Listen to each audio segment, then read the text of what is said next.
Hello again. So, hope you're all well. This video is going to be a follow-up to the first rollcast video, and I'm going to assume that you've watched it and you've learned to rollcast, because this is not how to learn to rollcast, this is how to improve your rollcast. And so if you haven't watched it, go back then. That was a video I did when I was bald and lost all my hair in a fly tying accident. So I've got here, yours won't be as good as this, but you can make one of these. This is one I've made. This is an accuracy rings. This is about 2 feet, whatever that is in centimeters, at 80 I think. And then what's this? Whatever that is. This is the important one, this 2-foot hoop. And this is like the World Championships hoops. Theirs aren't as good as this either, but they actually have a third one, which is worth 1 point. So I have a couple of these. On the first video on the rollcast, I used Brian Henderson's method of teaching the rollcast, which is just brilliant. And I want to talk a little bit about that some more, because it kind of fits in with some of the stuff that I've been teaching in this second set of videos. Oh, see that? I just checked my rod. Yes, you need to get into the habit of that. So Brian Henderson thing was, just put it away, you can see, oops, was to make a little wave down the loop of the line, down the leg of the line, down the line here, and you can do it on both sides. And your idea is that eventually this little loop, you start off very gently, so it doesn't quite unroll. Make that little wave go a little bit further down the line, and then you add a bit of body movement and you do the same thing, and you have a roll cast. And if I just use a little bit more impetus, we have a roll cast that actually fully unrolls. Now, if you think about that, we are, I know, way back a couple of videos ago, I talked about leading with the palm, putting the palm forwards. Well, this is a really good example of when you want to do this, because you can get this nice little flick by leading with the palm in a way that I don't think you can do with the thumb behind the rod. You need this V grip. In there, whack. And it works very well. So there is that. We come through there, make that little tap at the end. And to do that on this shoulder, so if I'm teaching more advanced casters, I teach to turn that hand so the palm is still facing forwards. So in other words, or if it's over here, I actually just get the reel upside down. Once again, that makes that palm go forward so we can use the wrist and flexion and extension. So let me make use of that target that we've got out there, because this is, I think, is how to train it. And, cheers, by the way. And the way I would train this, like everything else, is to start off very short, very close length of line here, and then we can just practice. Now, for short length of line, you really want to be casting on the side, I think, because if you're casting at this sort of distance to a fish and you put your rod up here and you stand up here, that fish is going to spook. So you need to be practicing this down here on the side, low length of line, and just roll casting into the target, or in that case just a little bit further, because that's what the fish wanted.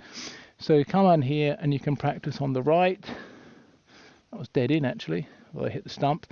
I haven't got any water tension here, but I'm pretty sure I can still make the cast off the left. Wasn't quite as good, but I'll edit that in a way that looked perfect. And then there I'll just hit the outside of the ring. But you know, so you want to practice right shoulder and then left shoulder. And then take a step back and repeat. Hang on, we've got stuff catching the line here. So on the left side, bang, dead in center, of course, as it always is. And then on the left side, as it's snagging all these stones, almost, and then take a step back and repeat. So there's two parts to this. One is we're lengthening the amount of line. You can keep going. You can keep going and going and going, because you can cast a roll cast like this. Depends on the tackle a little bit, but a static roll cast in the right hands can go 18 meters. I know that was in one of the tests that I had to do, and I could do 18 and a half back then. So I don't even know what that is in feet, but it's about 60 maybe. You can static roll cast about 60 feet. With the dynamic roll cast, which I'm not going to talk about today, but I will obviously talk about in the future, you can cast 80, 90 feet. Anyway, so we're talking about the static roll here. So gradually make it from short to long. And the other thing to train is different angles. So coming off the side here, low, is a very useful cast. It's very important, not particularly when you're up close, but even for a longer cast, coming off to the side here can be good because the loop's really low. So you want to practice, I'll just do this angle here. So you want to practice all these different planes, okay? Bang, off all these different planes. Not just so the loops, the line's half rod length out, but all different positions. So normally when we teach the roll cast, we talk about the line, the D loop, the anchor being half a rod length away, and then we cant the rod or we tilt the rod so that the rod tip is over this line or slightly inside. And we talk about railway tracks, like the railway track in and a railway track out. Well, I just talk about angle in equals angle out. So if your angle in this case is here when you're coming in, that should be the angle that you go out on. If your angle is here, just slightly off the shoulder, then that's got to be the angle that you go out on. So the rod tip is always over the line. So that's the first thing, okay? So the two ways to practice that is get a target, and you can do it over grass. You don't think you just have to come to this fantastic bit of water here, but you can do it on grass. Hit the target on the right side, hit the target on the left side, take a step back. Hit the target on the right, hit the target on the left, take a step back. And keep doing that until you can't. It's a good way of being able to cast more, of course.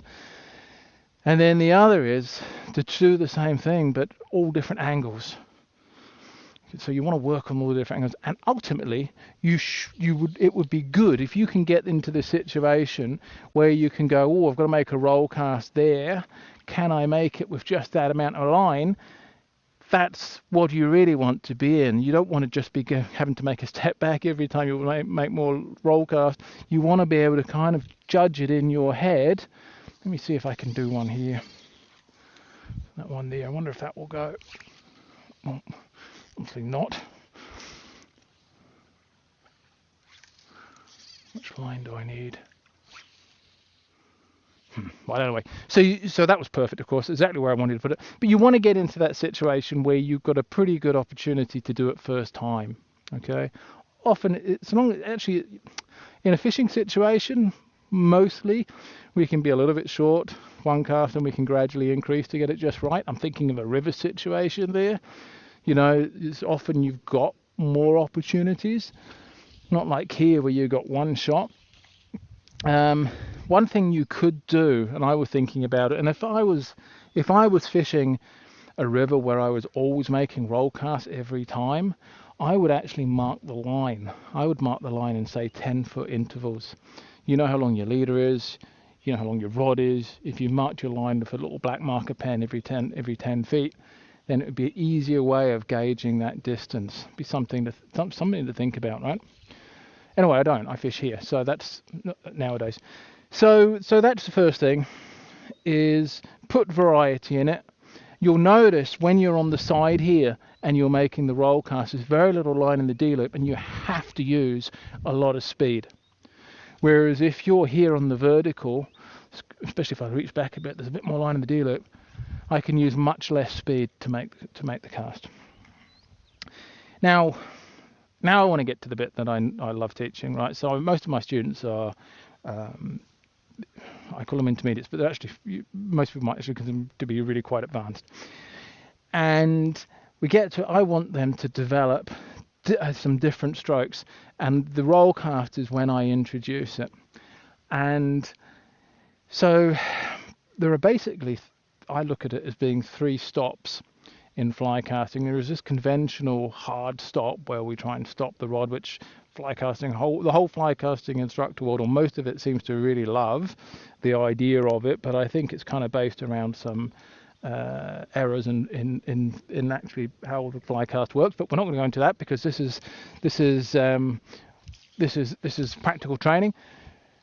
So one thing I like to teach at this point is something called pullback.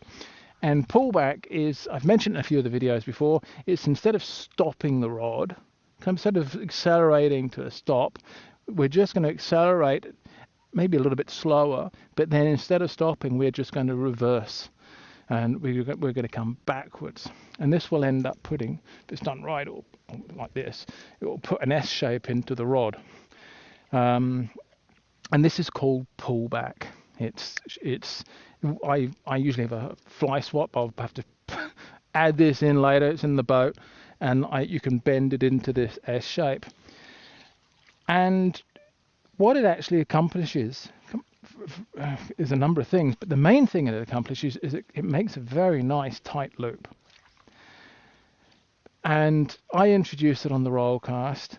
I used to introduce it to instructors who were casting on grass and they didn't know how to get a tight loop, so I'd teach them pullback. But nowadays I introduce to all of my students who have already learnt this basic stuff and can cast and can roll cast and can overhang, probably throw, can double haul, can probably throw about 70 feet. So you're going back through this now. And so so this pullback is very important. This kind of like doink, it's like flicking a wet towel just at the end of the stroke, and the loops will be much tighter. So that's one of the stops that I'm going to use here to put that fly in that target. Okay, that's pullback. Come back here, I'm going to come up, I'm going to go boing. It's like if you've got no line on the rod and you're just bouncing it in the shop, you know, the wiggle test to see how good it is. Oh yeah, that's a really good rod. Well, you do that at the end of the stroke. Well, it is a really good rod. You do that at the end of the stroke and you get this really tight loop. And I use it a lot. All right, so it's a really good thing to learn. It's one of those things that's going to take you from being an intermediate caster to being an advanced caster, just these little nuances, right? The second thing I teach here is stopless. This is how I introduce stopless. Stopless is, instead of us stopping the rod, I'm just going to finish with that rod tip touching the water, and I'm going to accelerate all the way through. Here, bang. It's a bit more splashy. Actually, it's not really a lot more splashy. As long as we aim 1 inch above, it's fine. And I'll do it in another angle here. I'll do it off the left-hand side here. I'm going to come up, up, up. Very important that this rod is not back here when I do this, because if I do that, that's going to be a huge loop. So it's got to be kind of at the angle here, as if we got our target here. You draw a line from the rod tip to the target, and there's a bell back there, right? So then we want to be on that line here. And stopless is we're going to come up here and rod tip straight in. Rod tip down or pointing at the target. Either are fine, but in this case, just to teach, whang, rod tip touching the water here. Whack. All right, and that line will run out from the rod tip to the fly. Now you might go, why do I need that pull? And it's a very good question. But this stopless cast will give you the highest line speed of all, because you can really put the acceleration into it. So I can come up here and I can go whack, and as you can see, that's a lot more line speed than that. All right, it's at least 2.5 times. You can measure it. Look at that. This, even with pullback, which is quite high line speed, it's nothing compared to that. Yeah. All right. So if I've got a strong wind, if I was casting here into a strong wind, this is what you want to explore. This stopless, get the rod tip down. So I introduce that with a roll cast, and you can practice that once again, different lands, different angles. You can practice your normal stop that you've been doing for the last however many years, and then you can practice pullback, which might take you half an hour to learn, by the way, but there are other videos if you're stuck. And then you can practice stopless, getting the rod tip down. And as I do like that, I would practice it at targets. And that's the roll cast. If this was my roll cast lesson, I don't just stop there with my intermediate students. This is now where I say, right, you did that on the roll cast. Now let's do it in the overhead cast. All right, so I'll do it here at an angle. You can see it. I'll just go to one of these stumps out here. There's my normal stop is bang here. Okay, my loops are quite nice, but they're probably about 2 feet wide, 2.5 feet wide. And now I'm going to make stopless. Sorry, now I'm going to make pullback. Boing, and I hit the tip of the rod. Do it properly. Come in here, bang, and now I've got a much tighter loop. I don't know how I don't know how you can see. I'll put it over here. Stopless here gives me a much tighter loop here. And then the third one is stopless, rod tip all the way down. And so long as your back cast target is aligned to your forward cast, you don't need to stop. You can come all the way down and that fly will come straight down. And what you'll end up getting, it's not going to be a super tight loop, but it's going to be a straight fly leg aiming at the target. That's what we're trying to achieve. And now this is very useful if you're saltwater fly fishing into the wind, which is why I coach this stuff. If you're casting a big heavy clouser and you stop the rod here and you get it wrong and you've got the wrong pair application, that clouser goes straight into the tip of the rod and smash. So if I've gone stopless into the wind, not only have I generated more line speed, but I've got the rod tip way out of the way of the clouser. It'd be quite an impressive feat to get the clouser to smash that rod tip when the rod tip's under the water. And so we turn this now back to these targets. 3 stops. So the first stop is our conventional stop here. And the way to look at that is you stop, the line rolls out, and then the line and the fly all land at the same time.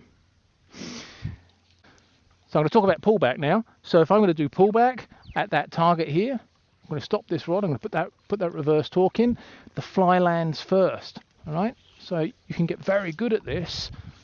Bang. Fly lands first and the line lands afterwards. Now that's really useful in fishing, because if that fly lands, it goes top on the surface and the fish are drawn to that.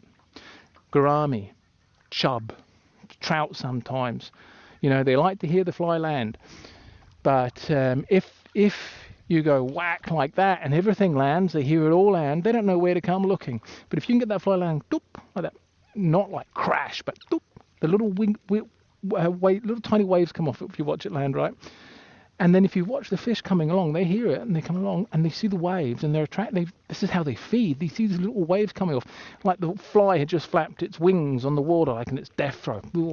And then the fish sees the rings and it comes in and it eats it. That's how I catch gourami here. If you can't do that, you're probably not going to catch gourami here. You might get a few, but you're not going to be consistent.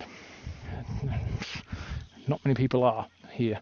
So the second one is here is put that fly in first, right, with stopless, and then the third, put that fly in first with pullback, and then the third is whack, rod tip down, finishing at the target. Let's move on to another target here. I've got a stump out here, so I'm going to put down fly and line together, okay, and now I'm going to do fly first with pullback, whack, perfect, and now I'm going to do stopless, rod tip all the way down. Okay. And then you can move on. So I teach guys who've got 4 accuracy rings. Dot them around. I use standard is normally 8 to 15 meters, 25 to 50 something feet, 55 feet. Spread them out completely randomly in a quarter circle, and then just like in the accuracy world championships, but in this particular case I want them to go fly first, fly and line together, and then rod tip to fly, or any sequence they want, into one target, and then move on to the next target and repeat, and then the next target. So you're training pullback, stopless, and just your normal cast, which I don't use much anymore, to be honest. I usually use pullback or stopless. So very rarely do I just make a hard stop. Pullback is such a useful mechanism. Once you've learnt it, you'll understand why, because you just have so much more control. This ability to put the fly down first here, super important. Really nice tight loops. Pullback is great, gives you this tight loops you can get into trees, real control over that loop. And then if you need line speed, whack. stopless. That then is the beginning of becoming, in my opinion, once you've learned that, that's where you're starting to get into that high intermediate or even advanced level casters where we want to be, I think, ideally. And so learning those 3 stops is essential. So no, I went from the roll cast, gave you some drills here, and I went into roll cast to teach pullback and stopless, and now I've given you how to use them and train them on the overhead cast. Yeah, that's a little bit more advanced than the last video, isn't it? So let me know how you get on with that. It's not, I mean, if that's all completely new to you, there are other videos on stopless and there are other videos on pullback. It's certainly not for everybody who'll be watching this video for sure at the moment. This might be something for you next year if you're working through this. As a beginner, it's definitely not. If you're a complete beginner or you're just learning to roll cast, all that end stuff is completely irrelevant. What is important is turning waves into loops in your roll cast, getting the wave to go all the way down the end of the line, being able to do it on both shoulders, and then being able to do it at a target, short to long, all the different planes. Okay, that's the key there. As an intermediate level caster who can roll cast, that's when you want to explore pullback and stopless, and then you can integrate it with your overhead cast. You're going to have to spend some time on that. I see huge advantages in that. So my students, if I teach them that, it's usually the 2nd or 3rd lesson. And these guys who can probably throw 70 to 100 feet. I mean, they're not 70, 80, 90 feet, so they're decent casters and experienced fishermen. And they could roll cast kind of before. They can certainly double haul. So, you know, if that's you and you've kind of come into this, which I know it attracts a lot of people, you've been fishing for a long time, you go, oh, I know what it would be like if I could be a good caster. That's mostly who I teach. And this is one of those things to explore because it's one of those things which will help make you a good caster. And as I say, fishing wise, they can be real game changers. Stopless, you learn stopless, you can cast in a hurricane, literally. And that's, of course, what you want to be doing. Fish flying past you. All right, enough of this. I'm going fishing.